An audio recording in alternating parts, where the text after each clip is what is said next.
नमस्कार दोस्तों।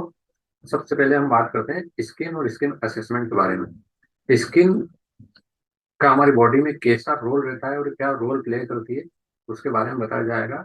और दूसरी चीज, स्किन का असेसमेंट किया जाएगा कि आपकी बॉडी की स्किन कैसी है और उसमें क्या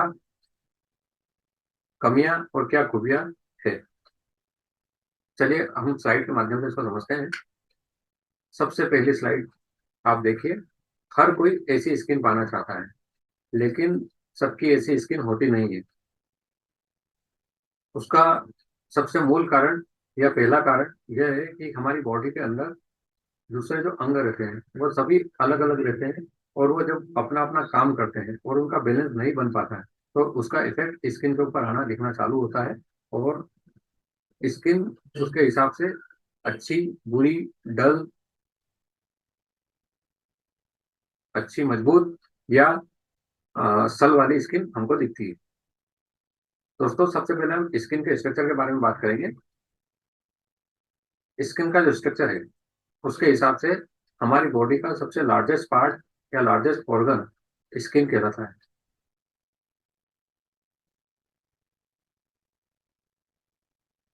दोस्तों, हमारी बॉडी का सबसे लार्जेस्ट अंग स्किन कहलाता है। सबसे बड़ा अंग स्किन कहलाता है। ऐसा माना जाता है कि 70 किलो के एक व्यक्ति में कम से कम 5 किलो का पार्ट स्किन का होता है। और यह वजन के अनुसार कम ज्यादा हो सकता है। दोस्तों, स्किन जो है वो दो तरीके की होती है। एक हेयरी स्किन होती है, नॉन हेयरी स्किन होती है। आप जानते हैं कि हेयरी स्किन हमारे सिर के ऊपर, बाकी हाथों पर, पैर पर, बहुत सारी जगह होती है। और नॉन एयरी स्किन हमारे हाथों की हथेली पर, इस पैरों के तलुओं पर होती है। नेक्स्ट स्लाइड पर हम चलते हैं। दोस्तों, स्किन के अंदर 3 लेयर होती है। उन तीनों लेयर का नाम एपिडर्मिस, डर्मिस और हाइपोडर्मिस होता है। दोस्तों, इसके अंदर जो डर्मिस पार्ट होता है वो सबसे इंपॉर्टेंट पार्ट होता है, क्योंकि वही हमें सारी चीजें बताता है।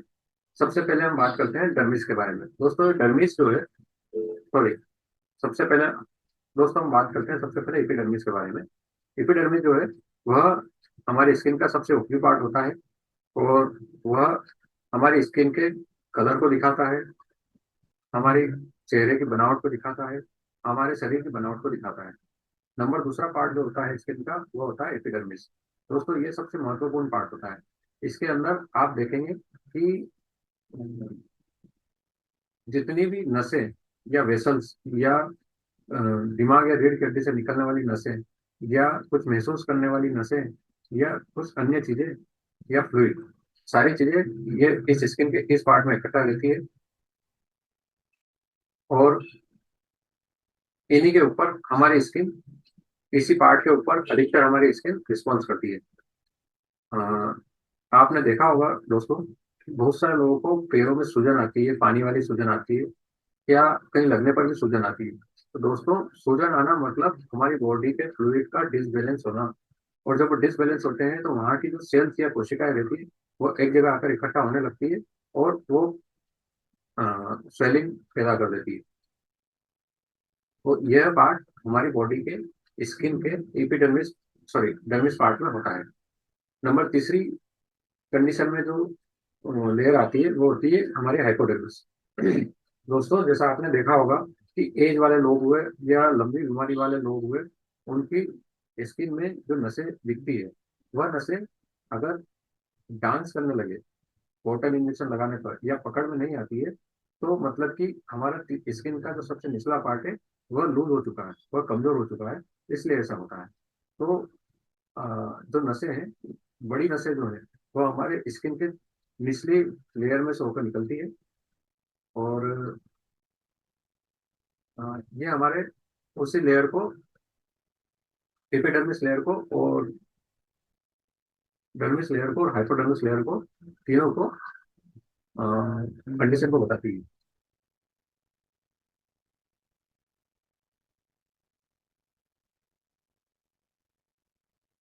इस फोटो में दोस्तों आप देखेंगे कि हमारे जो बाल होते हैं उनकी जड़ें भी डर्मिस लेयर में होती है। आप देखिए कि अगर हमारे बाल झड़ते हैं मतलब कि हमारी डर्मिस लेयर कमजोर हो गई है।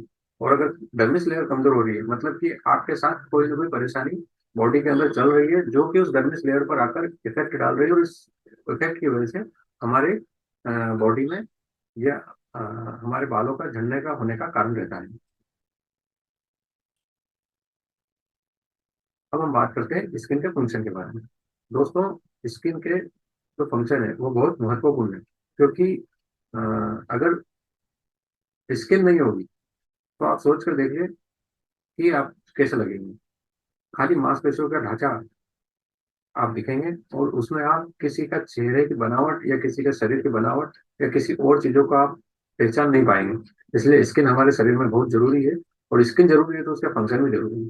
दोस्तों, सबसे पहली चीज, ये बाहर से आने वाली गंदगी को रोकती है।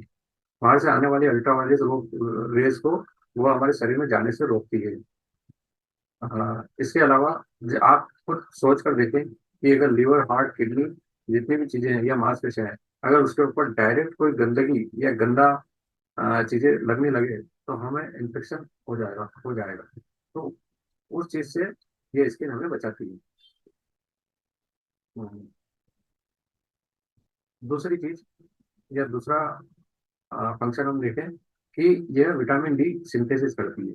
मतलब दोस्तों, धूप के अंदर विटामिन डी भरपूर मात्रा में रहता है, और उस विटामिन डी को एब्जॉर्ब करके ये हमारे शरीर के अंदर भेजती है। और विटामिन डी जो होता है हमारी बॉडी का 80% पार्ट कवर करता है सभी चीजों को काम करने के लिए। इसके लिए अ, जो स्किन है वह धूप से विटामिन डी को कवर करती है।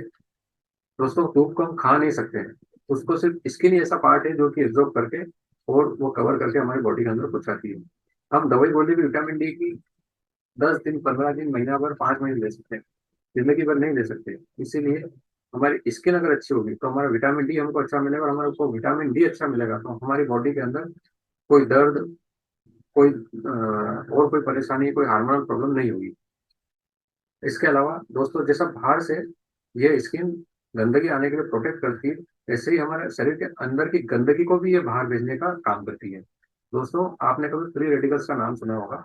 अगर फ्री रेडिकल्स का नाम सुना है तो फ्री रेडिकल्स वे होते हैं जो कि हमारे शरीर के अंदर की गंदगी को इकट्ठा करके और स्किन पर आकर रुक जाते हैं, क्योंकि इससे बाहर ये नहीं निकल सकते हैं, लेकिन स्किन के ऊपर आकर रुक जाते हैं। अगर ये फ्री रेडिकल्स स्किन के ऊपर आकर नहीं रुके, और अगर स्किन इनको पकड़कर नहीं रखे, तो दोस्तों आप देखेंगे कि हमारे शरीर के सारे ऑर्गन फेल हो जाएंगे। इसलिए ये इस गंदगी को आकर पकड़ती है, और उस फ्री रेडिकल्स की वजह से हमारी स्किन का कलर का निर्धारण होने लगता है। हमारी स्किन का कलर काला, गोरा, सूखी, गीली स्किन, उसी के ऊपर डिपेंड करती है। अगर फ्री रेडिकल्स जितने कम होंगे हमारी स्किन इतना ग्लो करेगी। नंबर दो चीज, हमारी स्किन जो है वो पसीने को सिक्रेट करती है। मतलब कि हमारी बॉडी के अंदर की गंदगी को पसीने के द्वारा बाहर निकालती है। दोस्तों, आप देखेंगे कि आपकी शरीर के अंदर गंदगी यूरिन के थ्रू बाहर निकलती है। बहुत सारे खराब प्रोडक्ट यूरिन के थ्रू बाहर निकलते हैं, और उस यूरिन के अंदर अगर बाहर नहीं निकल पाते हैं तो हमारे ब्लड के अंदर वो टेस्ट में आते हैं, जैसे यूरिक एसिड हुआ, क्रिएटिन हुआ, इनका नाम आपने सुना होगा। ऐसे बहुत सारे तत्व हैं जो कि यूरिन हमें बाहर निकालती है। सेम ऐसा कैसा प्रोसेस हमारे पसीने का भी रहता है। हमारा पसीना भी जितना यूरिन बाहर निकलता है उतना पसीना भी शरीर से गंदगी बाहर निकालता है, और उसके अंदर भी यही कंटेंट रहते हैं। इसके अलावा दोस्तों, हमारे टेम्परेचर को रेगुलेट स्किन ही करती है। हम इस बॉडी के टेम्परेचर को स्किन से ही पता कर पाते हैं कि हमारी बॉडी का टेम्परेचर कैसे है, क्या है और कितना है। दोस्तों, जब बुखार आता है तो हम हाथ स्किन पर लगाकर ही चेक करते हैं कि इसको बुखार की कंडीशन क्या है। इसके अलावा इसका सेंसर भी रोल में इसका सेंसर रोल भी रहता है। जैसे अगर आपको कहीं लगी है तो दिमाग तक उसको, जहाँ पर लगी है वहां का मैसेज पहुंचाना, और वहां से वापस उस जगह पर लेकर आना स्किन ही बताती है। स्किन में अगर जलन होती है, स्किन में अगर चुभन होती है, स्किन में अगर चींटी चलने जैसा लगता है, या कोई इन्फेक्शन होता है, सोराइसिस, एक्जिमा जैसा, या कुछ भी ऐसी बड़ी बीमारी जैसा, तो आप समझ जाइए कि आपकी स्किन में, आपके शरीर में कोई बड़ी प्रॉब्लम चल रही है। आप स्किन को अ, छोड़कर नहीं रह सकते कि इस ये चीज सिर्फ स्किन में हो रही है तो आप सही है, वो आपका सोचना गलत होगा। यहाँ तक आशा करता हूँ आपको समझ में आया होगा, और अगर नहीं आया है तो आप क्वेश्चन लिखिए और लास्ट में हम इसके बारे में डिस्कस करेंगे। अभी आपको मैं असेसमेंट के लिए एक लिंक शेयर कर रहा हूँ गूगल की चैट में। उस लिंक को आप ओपन करिएगा। ओपन करने के बाद उसे जो जो पॉइंट दे रखे हैं उसको 1 number, 2 number, 3 number, 4 number, 5 number के हिसाब से उसके अंदर डालिएगा। और अगर कुछ समझ में नहीं आता है तो मुझसे आप पूछ सकते हैं। और अगर इसमें जो पॉइंट लिखे हैं तो उसमें अगर आपको कुछ चीज नहीं हो रही है और अलग से कुछ चीज है तो आप रिमार्क में उसको डालकर सबमिट करिएगा। वह गूगल फॉर्म मेरे पास आ जाएगा। धन्यवाद।